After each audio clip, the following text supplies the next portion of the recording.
তাদেরকে 25শে মার্চ থেকে ভেরিফিকেশনের জন্য ডাকা হয়েছে। 1 নম্বর হচ্ছে অ্যাপ্লিকেশন ফর্ম, অর্থাৎ আপনি যখন, চলুন আজকে আমরা জেনে নেব যে সমস্ত ক্যান্ডিডেট SLST 9-10-এ কোয়ালিফাই করেছেন তাদেরকে 25শে মার্চ থেকে ভেরিফিকেশনের জন্য ডাকা হয়েছে। তাই আপনাদের ভেরিফিকেশনে কোন কোন ডকুমেন্টসগুলো নিয়ে যেতে হবে আজকে আমরা হাতে কলমে দেখে নেব। প্রথমে আমি যে সমস্ত ক্যান্ডিডেট ভেরিফিকেশনের জন্য ডাক পেয়েছেন বা যারা ইন্টারভিউ দেবেন প্রত্যেককে আগাম শুভেচ্ছা জানাই, যাতে আপনাদের ইন্টারভিউ যেন অবশ্যই ভালো হয় এবং আপনারা দ্রুত যেন এই সার্ভিসটা পেয়ে যান। চলুন তাহলে প্রথম আমি একটা টেবিল করছি অল ক্যান্ডিডেট, সমস্ত ক্যান্ডিডেটকে যে সমস্ত তথ্যগুলো নিয়ে যেতেই হবে সেগুলো আমি 1-2 করে করছি। 1 নম্বর কি? 1 নম্বর হচ্ছে অ্যাপ্লিকেশন ফর্ম, অর্থাৎ আপনি যখন পরীক্ষার সময় নোটিফিকেশন করেছিল যে ফর্মটা ফিল আপ করেছিলেন সেই ফর্মটা নিয়ে যেতে হবে। চলুন আমরা দেখে নিই। এই যে আমার হাতে একটা অ্যাপ্লিকেশন ফর্ম আছে, এটা কিন্তু দেখবেন যখন প্রিন্ট আউট করবে দুটো বেরোবে, এই দুটোকে একসাথে প্রিন্ট আপ করে কিন্তু আপনি নিয়ে যাবেন, বুঝতে পেরেছেন? এবং অবশ্যই দুটো কপি নিয়ে যাবেন, একটা হচ্ছে অরিজিনাল কপি এবং একটা হচ্ছে এরই জেরক্স কপি। তাহলে প্রথম কি হয়ে গেল? আপনাদের অ্যাপ্লিকেশন ফর্ম। 2 নম্বর কি দেখব? 2 নম্বর হচ্ছে ইন্টিমেশন লেটার, অর্থাৎ এটা আমরা কোথা থেকে পাবেন না, কমিশন যে সমস্ত ওয়েবসাইট দিয়েছে, কমিশন ওয়েবসাইট থেকে যেটা আপনারা ডাউনলোড করছেন সেই ইন্টিমেশন লেটারটা অবশ্যই কিন্তু আপনাদেরকে সঙ্গে নিয়ে যেতে হবে। চলুন আমরা দেখে নিই। এটা দেখুন, এই ধরনের লেটার আপনারা পেয়েছেন, ডাউনলোড করেছেন, এটা কিন্তু 2 কপি নিয়ে যেতে হবে, একটা কিন্তু যেটা ডাউনলোড করছেন সেই কপিটা এবং সঙ্গে কিন্তু একটা জেরক্স কপি। চলুন এরপর আমরা কি দেখে নেব? এরপর দেখে নেব 3 নম্বর আমাদের কি নিয়ে যেতে হবে, আমাদের পরিচয়পত্র নিয়ে যেতে হবে, ভোটার কার্ড কিংবা প্যান কার্ড কিংবা আধার কার্ড কিংবা পাসপোর্ট। আমরা সবাই জানেন, ঠিক আছে, যেমন এটা হচ্ছে ভোটার কার্ড অরিজিনাল প্লাস একটা জেরক্স, এটা হচ্ছে pan card original plus xerox কিংবা পাসপোর্ট কিংবা আধার কার্ড। তারপর আমরা কি নিয়ে যাব? মাধ্যমিক পাস, অ্যাডমিট কার্ড কিংবা সার্টিফিকেট। ওকে, অর্থাৎ এই যে এটা মাধ্যমিকের অ্যাডমিট কার্ড, এটা 1 কপি, জেরক্স এবং অরিজিনাল কিংবা মাধ্যমিকের সার্টিফিকেট আপনি নিয়ে যেতে পারেন। 5 নম্বর কি নিয়ে যাব? Caste certificate. Okay, OBC, A B, ঠিক আছে, এসসি এসটি যে সমস্ত সার্টিফিকেট আছে সেগুলো কিন্তু আপনারা নিয়ে যাবেন। এই যে এটা কিন্তু আপনি সঙ্গে নিয়ে যাবেন, ঠিক আছে। এবং যারা জেনারেল ক্যান্ডিডেট তাদের কিন্তু এই সার্টিফিকেট নেই, সুতরাং তাদেরকে নিয়ে যেতে হবে না। তারপরে কি গ্রাজুয়েশন বা বিএ, বিএসসি, বিকম যে মার্কশিট, সেই মার্কশিটটা কিন্তু নিয়ে যেতে হবে, ঠিক আছে। এইটা হচ্ছে 3য় ইয়ারের ফাইনাল মার্কশিট, এটা নিয়ে যেতে হবে সঙ্গে। আপনারা কিন্তু আরও 1st ইয়ার 2nd ইয়ারের যে মার্কশিট সেটা কিন্তু অন্য ফাইলে নিয়ে যাবে, কিন্তু এটাই কিন্তু লাগবে। ওকে, তারপর আমরা কি দেখে নেব? পোস্ট গ্রাজুয়েট অর্থাৎ মাস্টার ডিগ্রির কিন্তু মার্কশিট কিন্তু আপনাদেরকে নিয়ে যেতে হবে, ঠিক আছে। চলুন দেখে নিই। এটা হচ্ছে মাস্টার ডিগ্রি মার্কশিট, এটাও কিন্তু সঙ্গে আপনারা নিয়ে যাবেন। তারপরে কি নিয়ে যেতে হবে? তারপরে হচ্ছে বিএড এর মার্কশিট, এই যে বিএড এর মার্কশিট, এই বিএড এর মার্কশিটটা কিন্তু আপনারা সঙ্গে নিয়ে যাবেন। এবং তারপরে কি নিয়ে যেতে হবে? আপনারা যে কলেজ থেকে বা ইউনিভার্সিটি থেকে বিএড করেছেন সেই কলেজের এনসিটির যে প্রমাণপত্র সেটা নিয়ে যাবেন, ঠিক আছে। এই যে দেখুন আমার হাতে আছে, 2 পৃষ্ঠা জেনারেলি হয়, এই 2 পৃষ্ঠা কিন্তু আপনারা সঙ্গে কিন্তু নিয়ে যাবেন।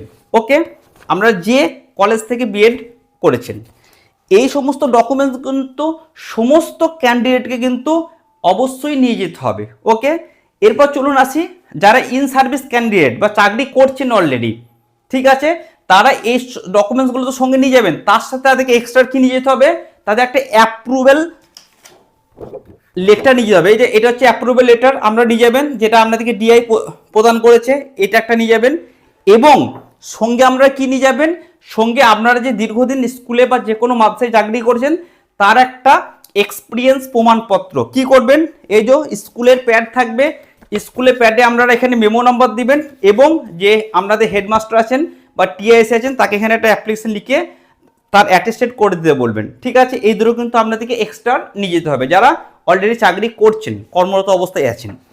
এবার চলুন এরপর যারা পিএইচ ক্যান্ডিডেট আছে তাদেরকে কি করতে হবে? তাদেরকে এক্সট্রার সঙ্গে তাদের বৈধ পিএইচ সার্টিফিকেটটা নিয়ে যেতে হবে। এবার যদি পিএইচ ক্যান্ডিডেট যদি ফ্রেশার হয় তাহলে তাকে এই ডকুমেন্টস প্লাস পিএইচ সার্টিফিকেট নিতে হবে। যদি পিএইচ ক্যান্ডিডেট ইন সার্ভিস হয় তাহলে তাকে এই ডকুমেন্টসগুলো, তার সাথে এই দুটো, তার সাথে এটা নিতে হবে। ওকে, এরপর দেখা গেল কোনো কারণে কেউ অসুস্থ আছেন, কোনো হাসপাতালে ভর্তি আছেন, বা কারোর হয়তো ডেলিভারি হচ্ছে। অনেক আমাদের ফিমেল ক্যান্ডিডেট আছে, তারা হয়তো যেতে পারবেন না, তাহলে তারা কি করবেন?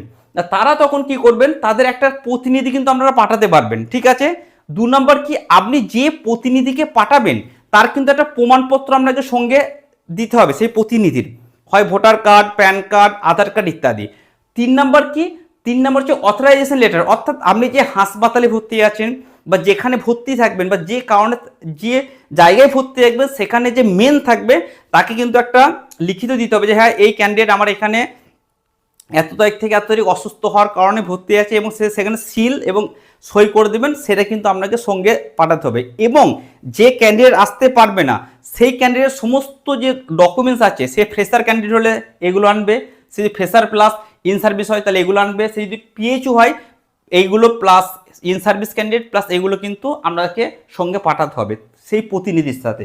আশা করি আপনারা বুঝতে পেরেছেন। এবার চলুন বেশ কিছু জিনিস আমাদের একটু মনে রাখতে হবে।